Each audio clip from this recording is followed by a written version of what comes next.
Salut tout le monde, j'espère que vous allez bien. Alors aujourd'hui on se retrouve pour une vidéo qui me tenait un peu à cœur, que j'avais à cœur de faire parce que j'ai reçu un livre magnifique, un grand classique que j'ai toujours rêvé de lire et que je n'avais jamais pu prendre le temps de lire. Et donc voilà, aujourd'hui je vais vous en parler, de manière un peu plus calme. Je pense que ça s'entend, ma voix elle est plus posée que d'habitude, mais j'ai envie de poser une certaine ambiance dans cette vidéo parce qu'elle me tient à cœur. Vous le savez certainement, je ne lis pas énormément de classiques. Je lis beaucoup de livres contemporains, de young adulte, de SF, de fantasy, mais c'est vrai que les grands classiques, j'en ai lu certains dans mon cursus scolaire comme tout le monde, j'en ai lu d'autres par plaisir, et il y en a certains que je n'ai jamais lus alors qu'ils m'ont toujours fait envie, allez savoir pourquoi. Et il y a un de ces grands auteurs classiques que vous connaissez certainement et dont j'ai déjà parlé sur la chaîne. Il a écrit de nombreux livres de science-fiction, c'est un auteur français. Et je n'ai lu qu'un seul de ses livres qui s'intitule Ravage, donc de Barjavel. J'ai découvert Barjavel grâce à l'une de mes meilleures amies qui m'en a toujours parlé en très bien et qui adore Ravage. Et donc voilà, je me suis plongé dedans une fois et j'ai beaucoup aimé. C'était une très belle lecture dont j'ai retenu énormément de bons. Alors pas que, il y a certains points qui m'ont dérangé, mais ça a à voir avec l'époque dans laquelle a vécu Barjavel et donc certains défauts dont je ne peux pas trop lui en tenir compte. Il y a un autre livre de Barjavel qui est son roman le plus connu, je pense, et le plus renommé, qui s'intitule La Nuit des Temps. La Nuit des Temps, c'est un roman que j'ai toujours voulu lire, que j'ai toujours voulu découvrir, dans lequel j'ai toujours souhaité me plonger. Il m'a toujours fait extrêmement envie et voilà, j'ai toujours eu envie de me plonger dedans. Et allez savoir pourquoi, j'ai jamais franchi le pas et je pense que ça tient à une raison extrêmement bête, mais voilà, qui fait partie de mes mauvaises habitudes de lecteur.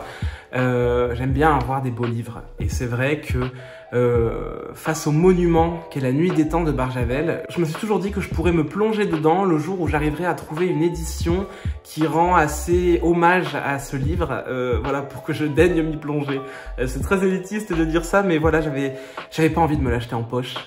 J'avais envie, voilà, d'une belle édition et j'ai toujours surveillé les sorties, les rééditions de La Nuit des Temps de Barjavel et j'ai jamais rien trouvé qui me plaisait. Mais ça, c'est de l'histoire ancienne parce que cet été, j'ai découvert l'existence d'une maison d'édition qui fait un travail absolument extraordinaire. Et cette maison d'édition, vous la connaissez peut-être, ce sont les éditions des Saint-Pères. Alors la maison d'édition des Saint-Pères, elle s'occupe de rééditer des livres, des grands classiques, issus de grands auteurs tels que Jules Verne, Barjavel, Shakespeare. Et pour les auteurs un peu plus contemporains, je sais qu'ils ont édité du Amélie Nothomb.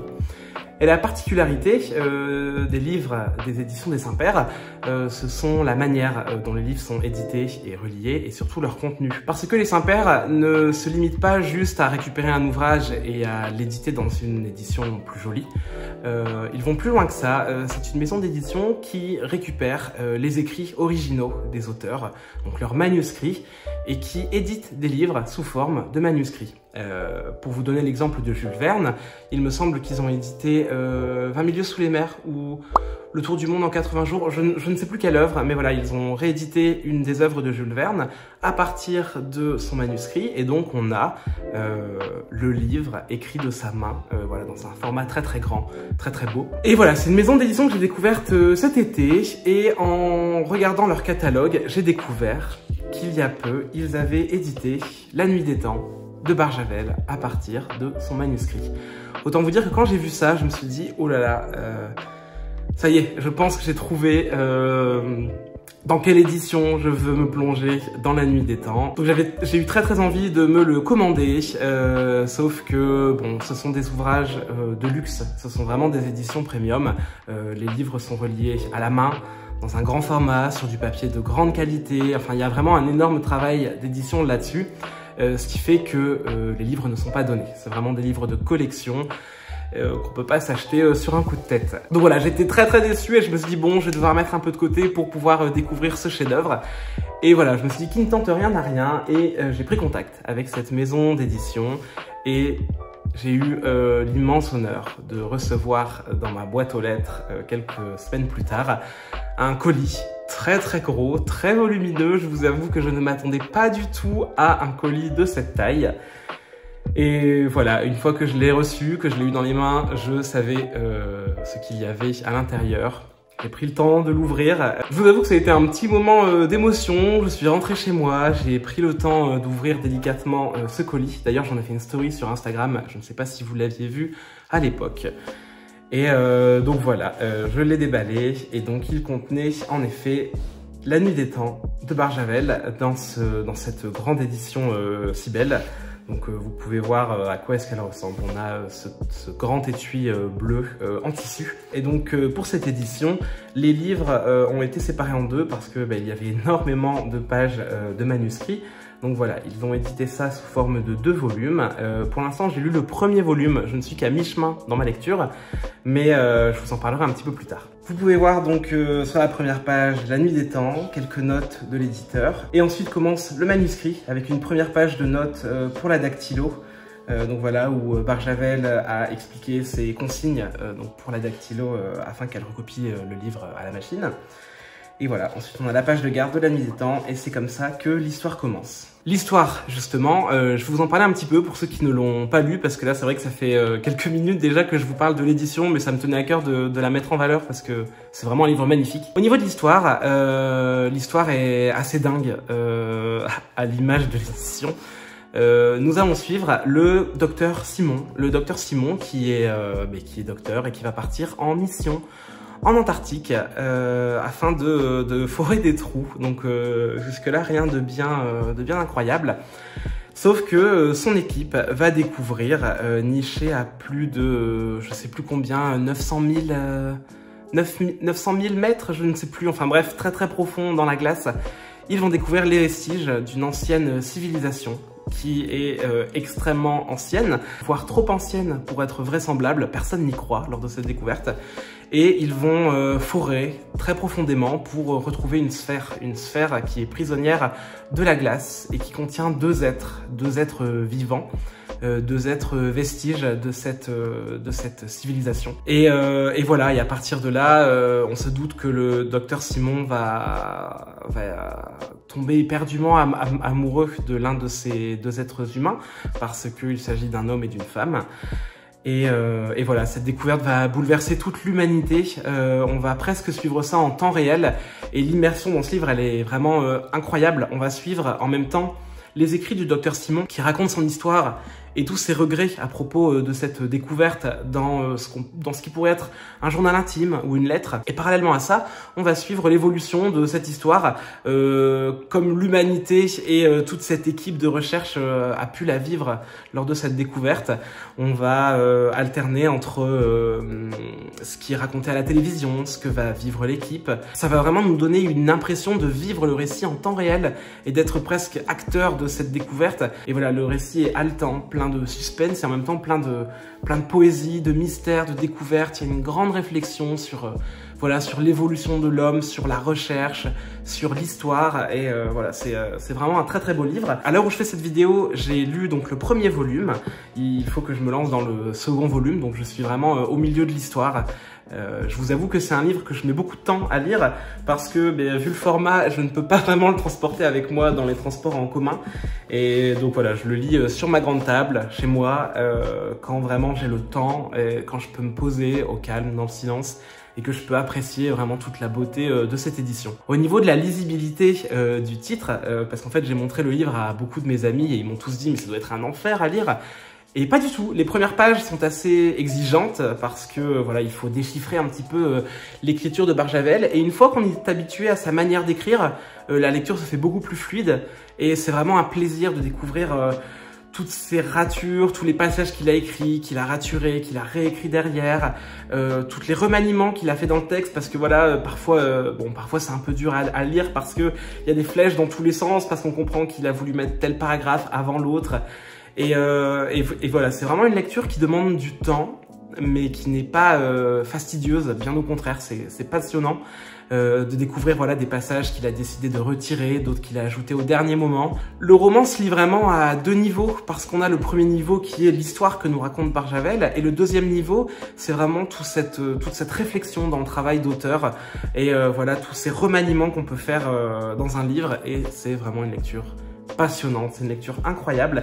Je voulais attendre de lire le livre en entier pour vous faire cette vidéo, mais je me suis rendu compte que le faire, ça serait pas lui rendre hommage parce que parce que j'avais envie de vous parler, voilà, dans un premier temps de la beauté de cette édition et dans un second temps de ce que j'aurais pensé de l'histoire. Pour l'instant, dans tous les cas, c'est un coup de cœur, que ce soit au niveau de l'histoire ou de l'édition. Et voilà, j'espère que vous prendrez pas cette vidéo comme un coup de pub pour la maison d'édition des Saint-Pères, parce que j'ai bien senti que c'était pas du tout dans ce but-là qu'ils m'avaient envoyé le livre. Alors bien évidemment, ils s'attendaient à ce que j'en parle, mais voilà, on m'a pas demandé de faire une vidéo pour en faire la promotion. C'est vraiment quelque chose que je fais de moi-même parce que voilà, je ne peux que saluer le travail qui est fait par cette maison et je vous encourage à aller découvrir leurs écrits. Mon but, c'est pas de vous faire acheter tous les livres qu'ils sortent parce que je me doute bien que ça a un certain coût et qu'on peut pas tous se le permettre. Mais voilà, ça me semblait important de leur donner de la visibilité parce que pour moi, ils méritent vraiment d'être beaucoup plus connus parce que voilà, j'en avais jamais entendu parler avant de tomber par hasard sur eux sur Instagram. Donc voilà, je vous invite à aller découvrir leur travail parce que voilà, c'est du grand travail de qualité. Et puis j'espère que certains d'entre vous pourront peut-être se permettre de s'offrir un de leurs ouvrages ou de se le faire offrir parce que les fêtes approchent petit à petit. Enfin voilà, je vais m'arrêter là pour ce que j'avais à vous dire parce que j'ai pas envie que la vidéo traîne en longueur. Déjà que c'est une vidéo un peu différente de ce que j'ai l'habitude de faire. Mais voilà, j'avais vraiment à cœur de vous montrer cet ouvrage donc que j'ai reçu il y a plus d'un mois maintenant et que j'avais pas encore osé vous montrer parce que voilà, j'attendais le bon moment et j'attendais vraiment de me plonger dedans pour vous en parler un peu plus. J'espère vraiment que ça vous aura plu, que vous n'avez pas trouvé ça trop long et puis j'espère que je vous ai donné envie de vous replonger dans l'univers de Barjavel. Bref, et avant de vous laisser, je vous avoue que je ne résiste pas à l'envie de vous lire la première page de l'ouvrage que j'ai trouvé vraiment magnifique. C'est une lettre du docteur Simon, donc qui commence son récit. Et voilà, je l'ai trouvé magnifique et incroyable et c'est fou à quel point en une page l'auteur arrive à nous emmener dans son récit et j'avais envie de partager ça avec vous, donc c'est parti. Ma bien-aimée, mon abandonné, m'a perdu, je t'ai laissé là-bas au fond du monde. J'ai regagné ma chambre d'homme de la ville avec ses meubles familiers sur lesquels j'ai si souvent posé mes mains qui les aimaient, avec ses livres qui m'ont nourri, avec son vieux lit de merisier où a dormi mon enfance et où, cette nuit, j'ai cherché en vain le sommeil. Et tout ce décor qui m'a vu grandir, pousser, devenir moi, me paraît aujourd'hui bien étranger, impossible. Ce monde qui n'est pas le tien est devenu un monde faux dans lequel ma place n'a jamais existé. Et c'est mon pays pourtant, je l'ai connu. Il va falloir le reconnaître, réapprendre à y respirer, à y faire mon travail d'homme au milieu des hommes. En serais-je capable? Je suis arrivé hier soir par le jet australien, à l'aérogare de Paris-Nord. Une meute de journalistes m'attendait, avec leurs micros, leurs caméras, leurs questions innombrables. Que pouvais-je répondre? Ils te connaissaient tous, ils avaient tous vu sur leurs écrans la couleur de tes yeux, l'incroyable distance de ton regard, les formes bouleversantes de ton visage et de ton corps. Même ceux qui ne t'avaient vu qu'une seule fois n'avaient pu t'oublier. Je les sentais, derrière les réflexes de leur curiosité professionnelle, secrètement émus, déchirés, blessés. Mais peut-être était-ce ma propre peine que je projetais sur leur visage, ma propre blessure qui saignait quand ils prononçaient ton nom. J'ai regagné ma chambre, je ne l'ai pas reconnu. La nuit a passé, je n'ai pas dormi. Derrière le mur de verre, le ciel qui était noir devint blême. Les 30 tours de la Défense se teintent de rosée. La tour Eiffel et la tour Montparnasse enfoncent leurs pieds dans la brume. Le Sacré-Cœur a l'air d'une maquette en plâtre posée sur du coton. Sous cette brume empoisonnée par leur fatigue d'hier, des millions d'hommes s'éveillent, déjà exténués d'aujourd'hui. Du côté de Courbevoie, une haute cheminée jette une fumée noire qui essaye de retenir la nuit. Sur la Seine, un remorqueur pousse son cri de monstre triste. Je frissonne. Jamais, jamais plus je n'aurai chaud dans mon sang et dans ma chair.